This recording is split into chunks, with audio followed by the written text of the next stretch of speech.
AC चलाउनु म त यहाँ पसिना भइसक्यो बेलुका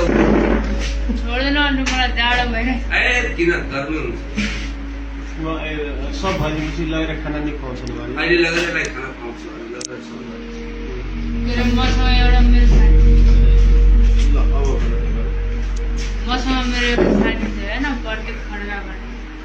त्यसले मलाई भनेको थियो के अरे हिँड्नु त कुनै के अरे सानो बच्चा छ भने त्यसलाई किडन्याप गरेर सेक्स गरेर नि मारिदिने भनेछ अनि त्यो त उता भाग्यो घर अनि घर भागेपछि म त्यही बसेँ नि त यो गर्ने बेलामा तिम्रो दुईजना थियो को प्रदीप खड्का के तिमीसँगै काम गर्छ कि होइन ऊ पढ्छ ऊ पढ्छ कहाँ बस्ने कता हो ऊ पनि सिमरामै हो सिमरामै बस्ने हो घरभन्दा कति टाढा बस्छ हो तिम्रो मेरो घरभन्दा 10 मिनटको बाटो 10 मिनटको बाटो छ त्यो दिनको बिहानदेखि घटना बताऊ त बाबु साँचो साँचो के भयो जसले हामी दुईजना त्यसलाई लिएर आयो होइन यता तिमीले भन्यो नि त्यो दिन बिहान म वीरगञ्ज आएँ के भयो पत्लाबाट वीरगञ्ज गएर वीरगञ्जबाट स्टाफ पुऱ्याएर अनि घर आयो नि अनि त्यसलाई पनि लिएर आयो म सिमराबाट उठाएँ त्यसलाई आफ्नो साथीलाई अनि यहाँ ल्याएर बस्यो अनि हामी दुईजना मन गऱ्यो सेक्स गर्न होइन अनि के अरे हामी आयो यता अनि त्यो बच्चाहरू खेलिरहेको रहेछ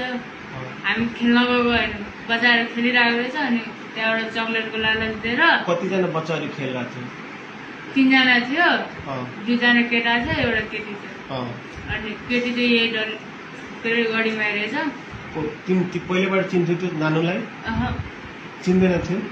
जबदेखि त्यो गाडी चलाउन थाल्यो नि अनि कहिले काहीँ गाडीमा के अरे खेल्न आउँदो रहेछ त्यो खेल्न आएको समयमा म हुँदैन थिएँ त्यहाँ अनि के अरे अस्ति चाहिँ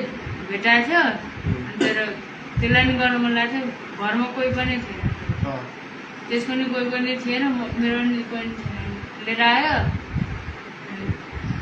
जति मन गर्यो चक्लेट किन्यो अनि त्यो त्यहाँबाट भन के भयो चक्लेट किनेपछि अनि त्यसलाई लिएर गयो होइन म एक्लै गएको अनि चक्लेट किनेर आएपछि के भयो त्यहाँ गयो बच्चाहरू खेलिरहेको थियो बच्चाहरू खेलिरहेको थियो त्यो प्रत्येक पनि त्यही थियो तिनीहरूले हेरिरहेको थियो म चक्लेट किनेर आएँ अनि चक्लेटको लालच दिएर लिएर गयो त्यसलाई अनि दुईटा भाइहरूले के गर्यो